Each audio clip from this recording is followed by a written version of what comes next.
बिहार में दूसरे चरण का मतदान, अब 24 घंटे भी नहीं बचे हैं बिहार में दूसरे चरण के मतदान की शुरुआत में, और दूसरे चरण के मतदान की शुरुआत ही वो तय कर देगी कि बिहार में किसकी सरकार बनेगी। इस बीच में हमने दूसरे चरण के मतदान के लिए अलग अलग जगह पर जाकर के जो ग्राउंड रिपोर्टिंग की है, उसके आधार पर कौन भारी दिखाई दे रहा है। तेजस्वी का पलड़ा भारी है, नीतीश कुमार का पलड़ा भारी है, इस पर बात करेंगे। दूसरे चरण के मतदान से पहले कौन क्या कह रहा है, इस पर बात करेंगे। अमित शाह जी का एक बयान सामने आ गया।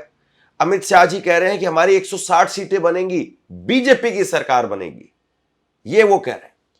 अब इसमें जेडीयू ने कहा कि इन्होंने तो पहले ही ऐलान कर दिया है कि नीतीश कुमार वो बाहर है, बीजेपी की सरकार बोल रहे हैं, एनडीए की सरकार भी अब नहीं कह रहे हैं।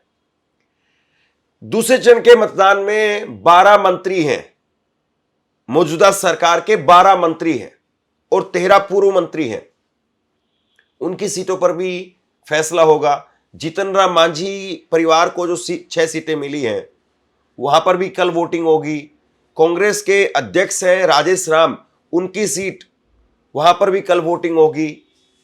पूर्णिया की 7 सीटें हैं और कटिहार में भी 7 सीटें हैं, अररिया में 6 सीटें हैं, वहां पर भी कल वोटिंग होगी।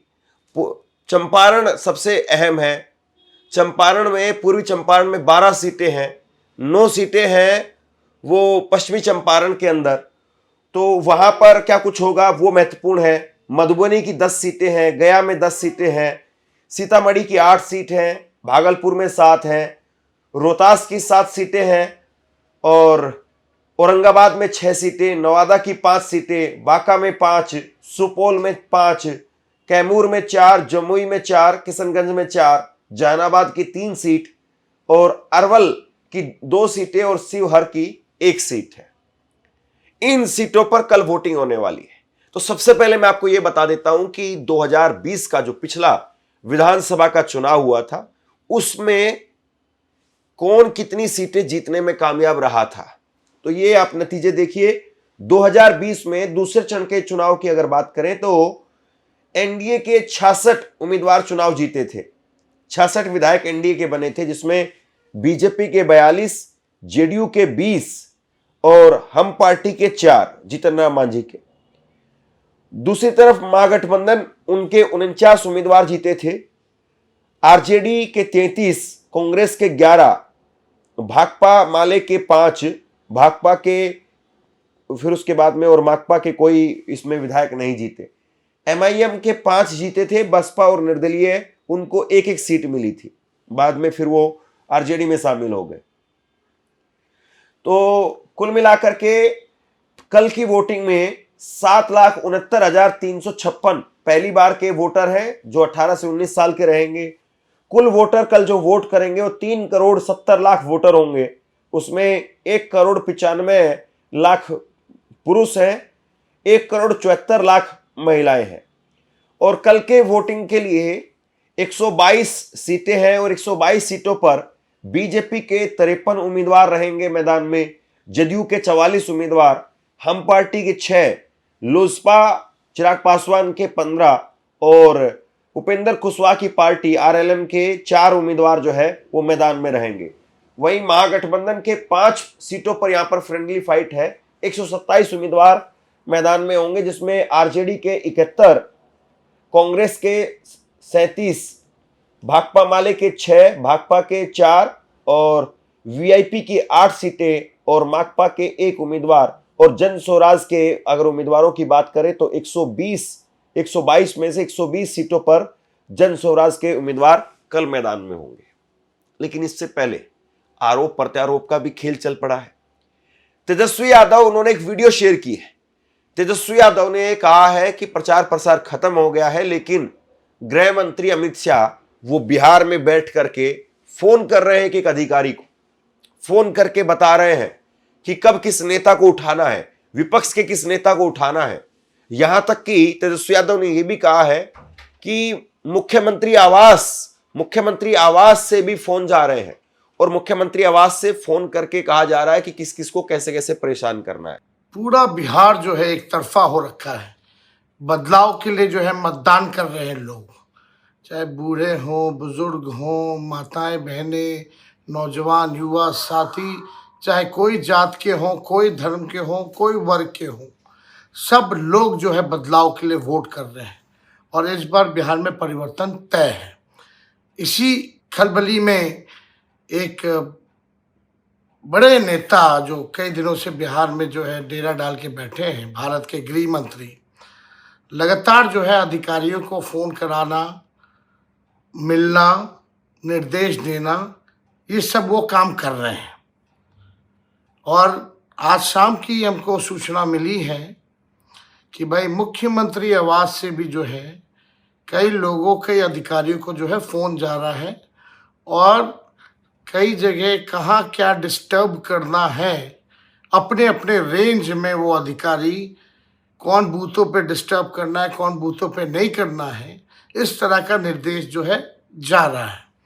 हम सभी अधिकारियों से कहेंगे कि भाई संविधान की शपथ आप लोगों ने ली है, न्यायपूर्ण आप लोग काम कीजिए, किसी के दबाव में आकर के, किसी के कहने पे आकर के ये काम मत कीजिए, ये अन्याय मत कीजिए।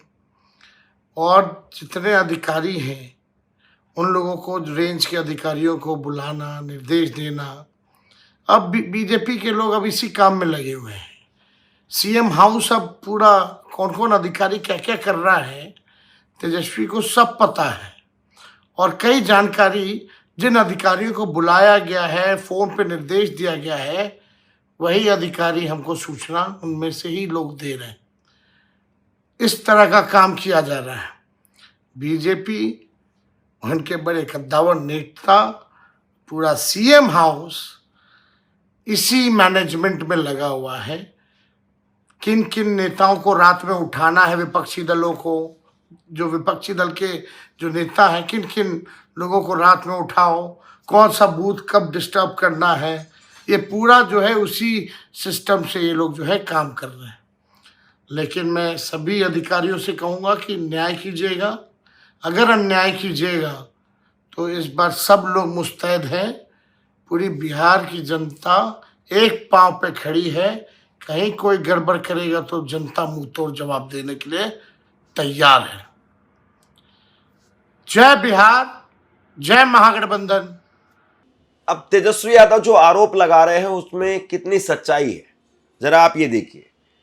उत्तर प्रदेश से 40 कंपनियां वो आई हैं बिहार के अंदर, गुजरात से 27, मध्य प्रदेश से 23, महाराष्ट्र असम से 15, महाराष्ट्र से 25, छत्तीसगढ़ से 15, ये सारे बीजेपी शासित राज्य हैं।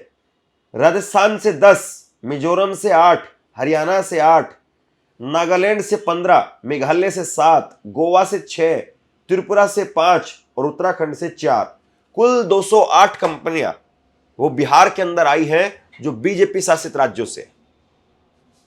तो ये सवाल विपक्ष की तरफ से बार बार उठाया जा रहा है कि इतनी बड़ी संख्या में आखिरकार क्यों इस तरीके से बीजेपी शासित राज्यों के जवान लगाए गए हैं या वहां की कंपनियां लगाई गई है। अब एक और मसला निकल करके सामने आया है इस चुनाव की वोटिंग से पहले, और इसको लेकर के बाकायदा कपिल सिब्बल उन्होंने प्रेस कॉन्फ्रेंस की है।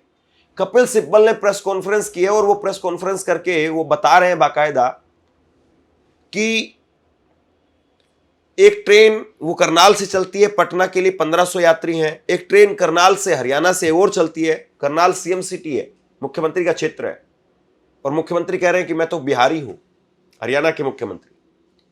तो करनाल से ट्रेन चलाई जा रही है पटना के लिए, भागलपुर के लिए, गुड़गांव से ट्रेन चलाई जा रही है। तो आखिरकार ये क्यों हो रहा है?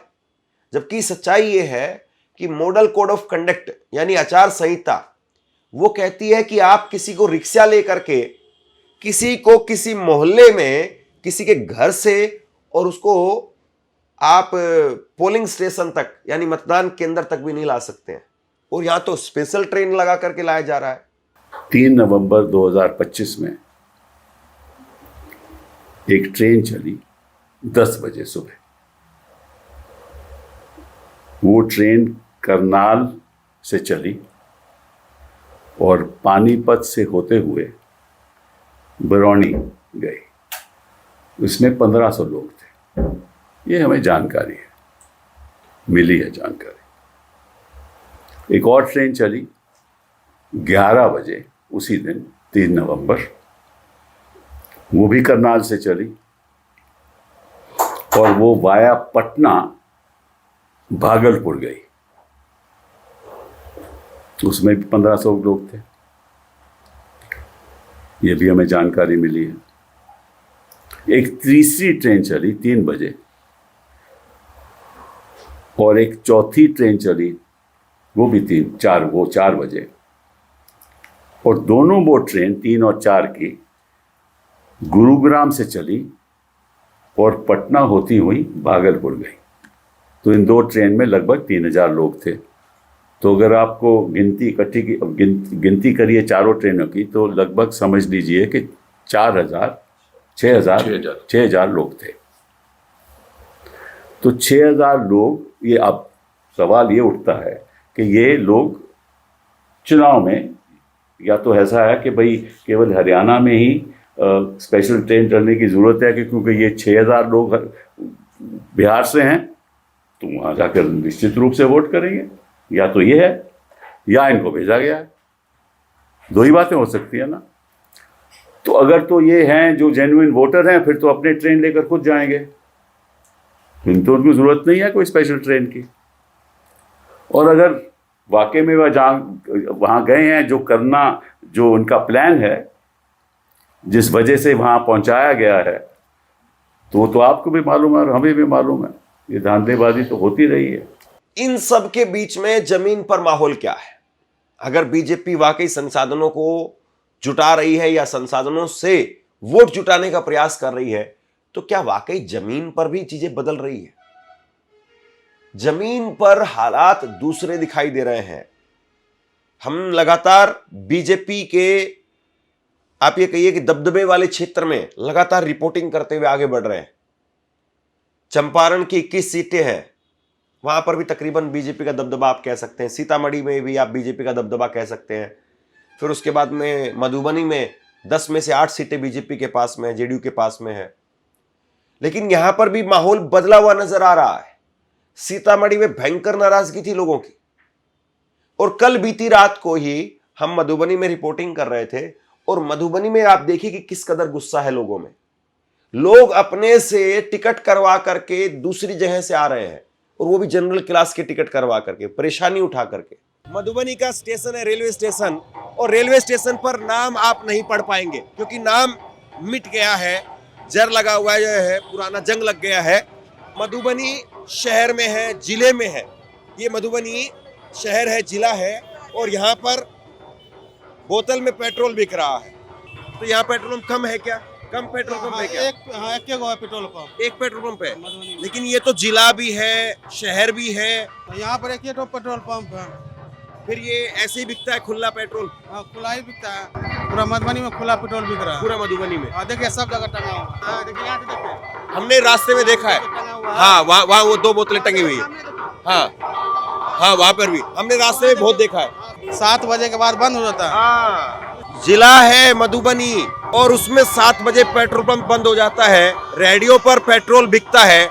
विकास की तस्वीर आप समझ लीजिए कि कितना विकास हुआ है। ये मधुबनी का मेन जो है वो रेलवे स्टेशन है, और यहाँ की स्थिति आप देखिए कि किस तरह के हालात है। वोट डालने के लिए आए? जी। कहाँ से आए? बलिया से आए हैं। बिहार कितना बदला है? बिहार तो अब बदलेगा सर। अब कैसे बदलेगा? तेजस्वी सरकार आ रहा है ना, तेजस्वी की वजह से तो हम लोग सारे पब्लिक आए हैं वोट डालने के लिए। जी, यूपी से हम आ रहे हैं। हाँ। अब रोजी के किसी का मजदूरी करके तो हमको जाना नहीं ना पड़ेगा। ये देखिए, ये बड़ी तस्वीर है। लोग वोट डालने के लिए आए हैं अपने दूसरे शहरों से। तो आप क्या करते हैं? हम दिल्ली में ऑटो रिक्शा चलाते जनाब। तो यहाँ क्या करने आए? अब यहाँ वोट डालने के लिए आए हैं। वोट डालने के लिए आए? हाँ जी, हाँ जी। टिकट अपने आप से लिए या बनवा के दिया कोई? अपने आप से लिए, बनवा के नहीं लिए, ये खुद लिए। जनरल था ये। जनरल टिकट है? हाँ जी, हाँ जी, जनरल था, जनरल था। देखिए, बड़ी बात है, ये जनरल डिब्बे का टिकट है 335 रुपए का, दिल्ली हाँ जी, से हाँ जी। मधुबनी का, और ये वोट डालने के लिए आए। हाँ जी जनाब। तो कहाँ रहते हैं? हम तो अभी सर दिल्ली में रहते हैं, अच्छा, जहांगीरपुरी से। अभी इतना सारा भीड़ था जो हम लोग का कंफर्म रिजर्वेशन टिकट होने के बावजूद भी हम अपने सीट तक नहीं पहुंच पाए। और हमारे पास देखिए कितना छोटा बच्चा है, ये 3 महीने का बच्चा है और वोट देने के लिए आए? वोट देने के लिए ही आया है खास गजब है। मकसद से। हाँ, एक वोटर वो है जो अपने घर से और मतदान केंद्र तक नहीं जाता है या भीड़ देख करके वापस घर आ जाता है, और एक वोटर वो है जो अपने 3 महीने के बच्चे को लेकर के गोदी में और परिवार के साथ में टिकट करवा करके आया है और कह रहा है कि सरकार बदलनी। आपसे कुछ कहना चाहता हूं, आज के वक्त में पत्रकारिता करना कितना मुश्किल काम है, लेकिन अगर ऐसे में भी कोई आपकी खबर दिखा रहा है, कोई आपके मुद्दे पर बात कर रहा है, तो आपको भी उसका साथ देना चाहिए। अगर आपको लगता है कि मेरी पत्रकारिता सही है, मैं आपके लिए आपकी खबर वो दिखा रहा हूं, तो ऐसे में आप मेरा सहयोग कीजिए। आप इस वीडियो को जब लाइक करेंगे तो लाइक के साथ में ही एक थैंक्स का बटन आपको दिखाई देगा, उस थैंक्स के बटन पर आप क्लिक कीजिए और जो भी सहयोग राशि दे सकते हैं वो दीजिए। दूसरा, आप चैनल को ज्वाइन कर सकते हैं और चैनल को ज्वाइन करके भी मुझे मदद कर सकते हैं। दूसरे चरण के प्रचार के दौरान प्रधानमंत्री नरेंद्र मोदी ने एक ऐसी बात कही जिसको लेकर के ग्राउंड पर बहुत चर्चा है। हम लगातार जब ग्राउंड पर बात कर रहे हैं तो लोग इस बात की शिकायत कर रहे हैं कि प्रधानमंत्री हमें सिर्फ उसना चावल खिला करके, चावल की किस्म है उसना चावल, वो चावल खिला करके हमें एहसान जता रहे हैं कि देखिए पहले आपको जो है वो ये चावल मिलता था, अब हमने उसना चावल आपका कर दिया। और दूसरी तरफ गुजरात के अंदर यूनिवर्सिटी, फैक्ट्री, इन्वेस्टमेंट का जिक्र होता है और बिहार में चावल का जिक्र होता है। आज गुजरात में एक से बढ़कर एक यूनिवर्सिटीज है। पेट्रोलियम हो, फॉरेंसिक हो, वेलनेस हो, हर आधुनिक विषय की पढ़ाई के लिए गुजरात में बेहतरीन मौके हैं। विदेशी यूनिवर्सिटीज भी यहां गुजरात में आकर अपने कैंपस खोल रही है। कल्चर से लेकर एग्रीकल्चर तक गुजरात की पूरी दुनिया में धूम मची हुई है। पहले यहां राशन में अरवा चावल मिला करता था, आपको उसना चावल पसंद था, आपकी बात मेरे कानों तक पहुंची और मोदी जब आपकी बात सुनता है ना तो सो नहीं जाता है, तुरंत जग जाता है। और जब मैंने आपकी बात सुनी तो हमारी सरकार ने बिहार के लोगों की पसंद का ध्यान रखा और उसना चावल देना शुरू कर दिया। कुल मिलाकर के अगर मैं आपको यह कहूं कि दूसरे चरण के मतदान में वाकई पलायन, बेरोजगारी ये बहुत बड़ा मुद्दा है तो गलत नहीं होगा। अब इसका कितना असर रहता है, वोटिंग में ये लोग कितना जाकर के उतरते हैं, और महिला वोटर जो 10,000 के नाम पर बीजेपी अपने खाते में, अपने पाले में मान रही है, वो कितना हो पाता है, कितना कवर फायर हो पाता है, ये सवाल है। लेकिन बिहार का चुनाव इस बार बेरोजगारी और पलायन, मुझे लगता है कि एक बड़ा मुद्दा उभर करके सामने आया है। जो लोग सुरक्षा की बात कहते थे कि नीतीश के राज में सुरक्षा है, जंगल राज का बीजेपी बार बार बात करती रही, मोदी जी की पूरी चुनाव की जो आप कैंपेन देखेंगे वो कट्टा राज, रंगदारी, फिर उसके बाद में अभी वो कहने लग गए कि भैया 6 गोली छाती में, इस तरह की बात कहने लग गए। उनके चुनाव में कुछ दिखा नहीं, और चुनाव में कुछ था भी तो फिर पुराना रिपीट कर रहे थे वो अपने आप को। जरा ये वीडियो देखिए आप, प्रधानमंत्री नरेंद्र मोदी वो अपने आप को रिपीट कर रहे हैं। 2 नवंबर 2015 को भी वो वही बात कह रहे थे और 2 नवंबर 2025 को भी वही बात वो कह रहे हैं। बिहार के नौजवान को बिहार में ही कमाई का अवसर मिलना चाहिए। आने वाला समय में बिहार का नौजवान बिहार में ही काम करेगा। तो ऐसे में सवाल यह है कि जब आपके भाषणों में नयापन नहीं है तो अब सरकार में क्या दे रहे हैं? आप 20 मिनट का, 15 मिनट का भाषण अगर वो दे रहे हैं, उसमें भी कुछ नई बात आप नहीं बोल पा रहे हैं, कुछ नया बिहार के लोगों को प्रोमिस नहीं कर पा रहे हैं, तो बताइए बिहार के लोग फिर कैसे जो है वो आपको वोट करेंगे? इस बात पर कितना यकीन किया जा सकता है? अमित शाह जी का एक ट्वीट आप देखिए। इन्होंने 4 नवंबर 2025 को कहा कि बंद पड़ी चीनी मिलों को फिर से चालू करने और 5 चीनी मिलों को खोलने का काम एनडीए की सरकार करेगी। फिर इसके बाद में 8 नवंबर को यानी 4 दिन बाद में ही फिर कह रहे हैं कि अगले 5 साल में बिहार में हम 25 चीनी मिलें लगाने का काम करेंगे और इसमें एक चीनी मिल हम बनमखनी में लगाने वाले हैं। मतलब 4 दिन पहले आप जो है वो कह रहे थे कि 5 चीनी मिलें, फिर उसके बाद में 4 दिन में लगा कि नहीं भैया कम पड़ रही है, 4 मिले तो 5 मिले तो फिर 25 चीनी मिलों की घोषणा कर दी गई।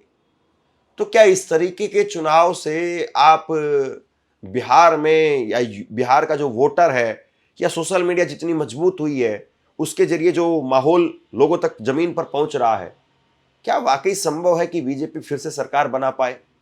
हालांकि विपक्ष तो कह रहा है कि बीजेपी के नेताओं ने पैकिंग शुरू कर दी है। ये प्रधानमंत्री को शोभा देता है इस तरह के शब्द कट्टा कनपट्टी, और बिहार को आकर बदनाम करते हैं। क्या कट्टों का फैशन है?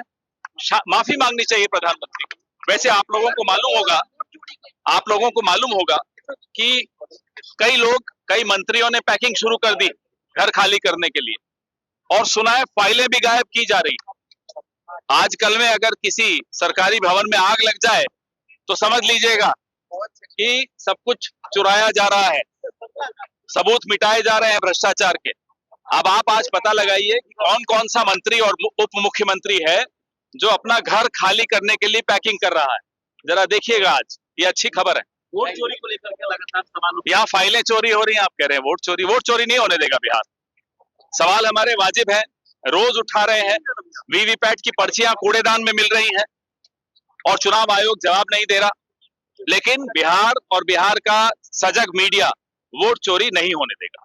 बहरहाल बिहार में आरोप प्रत्यारोप के बीच में बिहार की जनता का रुझान, बिहार की जनता का झुकाव वो किस तरफ है, बिहार में कौन कौन से मुद्दे हावी हैं, ये सबसे बड़ी बात है।